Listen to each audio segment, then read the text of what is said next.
अस्सलाम वालेकुम viewers, welcome to my YouTube channel and healthier Pakistan. आज हम बात करेंगे सिस्टोल टैबलेट के हवाले से।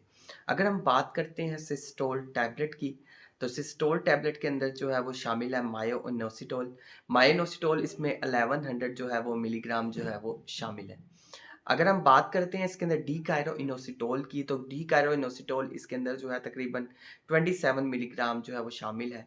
और आपको पता है कि जो मायोइनोसिटोल है वो मेंस्ट्रुअल इरेगुलरिटीज़ के लिए या फिर पीसीओएस का यहाँ पे मसला हो तो उसमें जो है, या फिर इनफर्टिलिटी के लिए मायोफोलिक साशे या फिर मायोइनोसिटोल साशे या फिर मायोइनोसिटोल टैबलेट जो है बहुत ज़्यादा इस्तेमाल की जाती है। अगर हम बात करते हैं सिस्टोल टैबलेट की, तो वो पीसीओएस के लिए, पॉलीसिस्टिक ओवेरियन सिंड्रोम के लिए। सबसे पहले आपको ये चीज़ जो है वो ज़हन में रखनी चाहिए कि जब भी पीसीओएस का जो मसला है तो उसमें मेन जो चीज़ आएगी वो आपकी डाइट आएगी। आप क्या ले रहे हैं, कैसे ले रहे हैं और कितना ले रहे हैं। जब भी आपको जो है कोई भी जो है वो मेंस्ट्रुअल इरेगुलरिटी होगी, तो इसका मतलब यही होगा कि हार्मोन्स जो है वो इम्बैलेंस है। और जब भी जो है वो हार्मोन्स इम्बैलेंस होंगे, तो फिर क्या होगा कि फर्टिलिटी का जो है वो इशू जो है वो ज़्यादा हो जाएगा। जो इंसुलिन रेजिस्टेंस होगी वो बढ़ जाएगी, और उसको कंट्रोल करने के लिए जो है कोई जो है टैबलेट जो है आउटसाइड सोर्स से जो है वो देनी होगी। तो अगर हम बात करते हैं आपकी डाइट की, तो 70% जो है वो आपके किचन पे डिपेंड करता है। यानी आप क्या ले रहे हैं, कितना ले रहे हैं। अगर आप जो है वो ब्राउन ब्रेड का इस्तेमाल कर रहे हैं इंस्टेड ऑफ सिंपल ब्रेड, यानी अगर आप सिंपल ब्रेड आपने लेनी है तो उसकी जगह आपने जो है वो ब्राउन ब्रेड ब्रेड का इस्तेमाल करें। अगर आप जो है वो सिंपल शुगर ले रहे हैं तो उसकी जगह जो है आप जो है वो ब्राउन शुगर का इस्तेमाल करें। आप जितनी भी जो बेकरी आइटम्स हैं, बेकरी आइटम्स जो हैं उनको जो है उनको कट ऑफ करें। बेकरी आइटम्स का जो है वो हरगिज़ भी इस्तेमाल जो है वो ना करें। अगर हम बात करते हैं ऑयल्स की, तो जहाँ पे आप जो है वो वेजिटेबल्स ऑयल्स वगैरह ले रहे हैं, तो वेजिटेबल्स ऑयल्स के बजाय आप जो है वो स्विच करें जो है बाकी जो नट ऑयल्स वगैरह पे, ठीक है। आप ड्राई फ्रूट्स वगैरह का जो है वो इस्तेमाल जो है वो ज़्यादा से ज़्यादा करें। फिर इसके बाद अगर हम बात करते हैं स्ट्रेस की, तो स्ट्रेस फैक्टर जितना जो है वो कम होगा, उतनी ही जो हैप्पी और हेल्दी जो प्रेगनेंसी होगी वो अचीव होगी। और स्ट्रेस एक्सरसाइज को कम करने के लिए बहुत ज़्यादा जो है वो योगा की एक्सरसाइज जो है वो अवेलेबल है। और योगा की एक्सरसाइज के अलावा आप यूट्यूब पे भी देख सकते हैं कितनी ज़्यादा जो है वो माइंड रिलैक्सिंग की जो है वो एक्सरसाइजेज जो है वो अवेलेबल है। अगर हम बात करते हैं एक्सरसाइज की, यानी फिजिकल एक्सरसाइज की, तो फिजिकल एक्सरसाइज भी जो है बहुत ज़्यादा जो है वो अपना कंट्रीब्यूट करती है। क्योंकि जैसे ही आप जो है एक्सरसाइज करेंगे तो क्या होगा, इससे आपका मूड ठीक होगा, आपका ब्लड प्रेशर कंट्रोल होगा। और आपका ब्लड प्रेशर कंट्रोल होने के साथ साथ आपके जो हार्मोन्स होंगे वो बैलेंस होंगे। और आपके जैसे ही हार्मोन्स जो हैं वो बैलेंस होंगे, जो जितनी भी जो मेंस्ट्रुअल इरेगुलरिटीज़ वगैरह हैं तो वो ख़त्म होगी, और जिसकी वजह से क्या होगा, कंसीव होने में मदद होगी।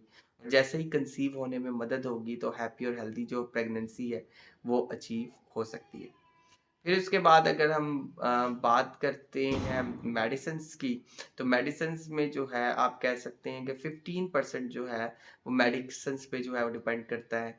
तो उसमें अगर यानी तकरीबन जो है आप कह लें कि 5% जो है कि बिल्कुल भी प्रेगनेंसी नहीं हो रही। अगर बिल्कुल भी प्रेगनेंसी नहीं हो रही तो उसमें मार्केट में बहुत सारे जो है वो तरीक़ेकार हैं, जैसे कि आईवीएफसी हो गया, या फिर दूसरे जो है कोई तरीक़ेकार हो जाते हैं।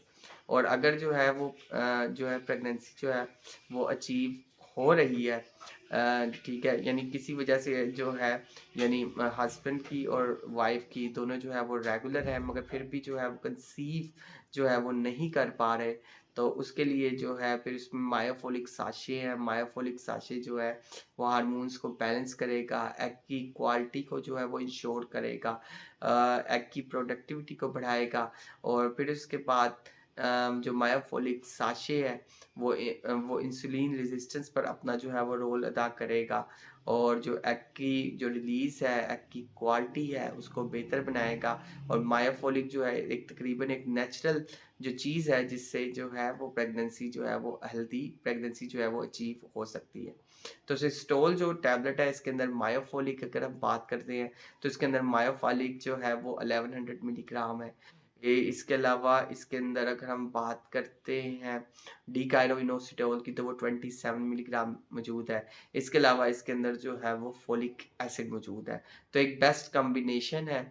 और अगर हम बात करते हैं इसकी प्राइस के हवाले से, तो तकरीबन जो है वो 2200 की जो है ये एक प्रोडक्ट है।